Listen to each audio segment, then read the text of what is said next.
You ever wonder, what are we really here for? I mean, it's a question we've been asking ourselves forever. Well, today we're going to explore a really simple but honestly pretty profound answer. The idea that our real purpose is to convert our most precious resource, time, into love. I mean, we've all been there, right? Lying awake at night, just staring at the ceiling, wondering if there's some grand design to everything. Is there a single, unifying purpose to our lives? The perspective we're diving into today offers a surprisingly direct and really powerful answer to that question.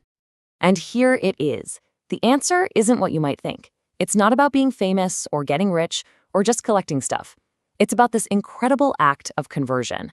The act of taking something we have so little of, time, and turning it into our most infinite and impactful expression, love. That's the core idea we're going to unpack together. Okay, so let's dig into this. What does it actually mean to make love our life's purpose?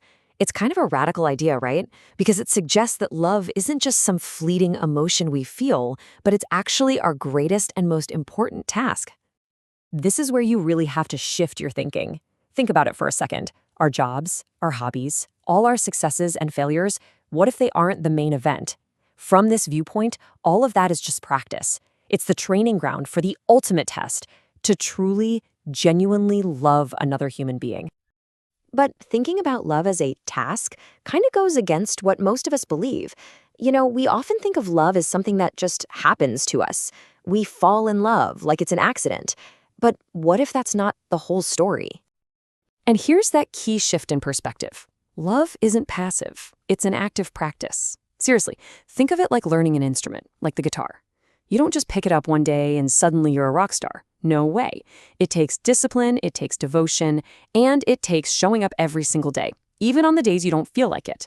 It's a lifelong project, not a final destination. And this is where that idea of love as a discipline really comes alive. It's not always about these huge, grand, romantic gestures. It's in the small stuff. It's in a fleeting smile to a stranger, a long hug after a tough day, or a whispered forgiveness. It's about the quiet sacrifices nobody ever sees.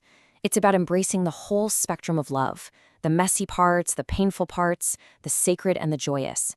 It's in these little, everyday actions that real love is built. Sometimes the best way to really understand what something is to first get super clear on what it is not. So let's pull back the curtain for a second and look at some of the common illusions we have about love, especially today. So here's a hard truth. With money, or status, or power, you can absolutely buy things that look a lot like love. You can buy admiration, you can buy praise and honors, but real, genuine love? That, my friends, operates on a completely different currency. And that's because love just isn't transactional. I mean, this quote puts it perfectly. Love doesn't show up for a paycheck. You can't force it or buy it. It only appears where it feels safe, where it's invited in, and where it has been earned. Which, of course, leads to the next big question. All right, so if love has to be earned, what's the game plan? How do we actually do it?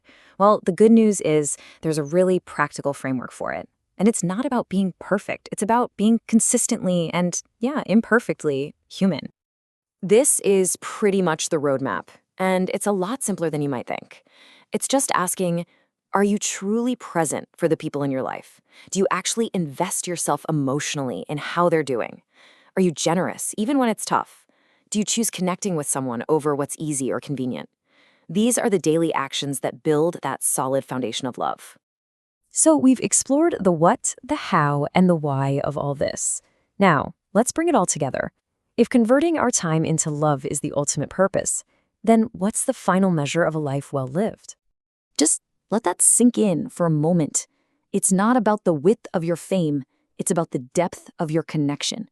The final accounting of your life has absolutely nothing to do with your number of followers or the headlines you made. It all boils down to a very simple, very profound, and deeply personal tally: the love you gave and the love you received. So, what's the big takeaway here? It's really a call to action. To take our finite, incredibly precious time and actively, consciously turn it into love. Not just passively or once in a while, but with everything we've got. Fiercely, relentlessly, and joyfully. Because in the end, that might just be the very best thing we can do with this one wild and temporary life we've been given.